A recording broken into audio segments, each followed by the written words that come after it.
Hello? Good day, ma'am. Approve na yung refund nyo.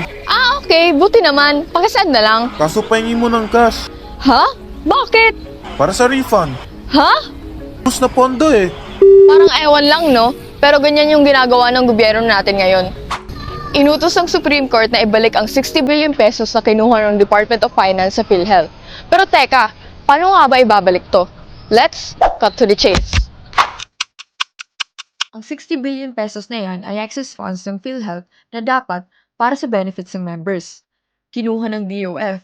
Pero, idiniklara ng Supreme Court na illegal kaya dapat ibalik. Ang good news, pumayag si Executive Secretary Ralph Recto. Ang bad news, nagastos na. So, paano nila ibabalik? Isisingit daw sa 2026 national budget. Kaso wait, tayo nagpupunyo nun ah. Imaginein mo, ikaw na nga ninakawan, ikaw pa magbabayad.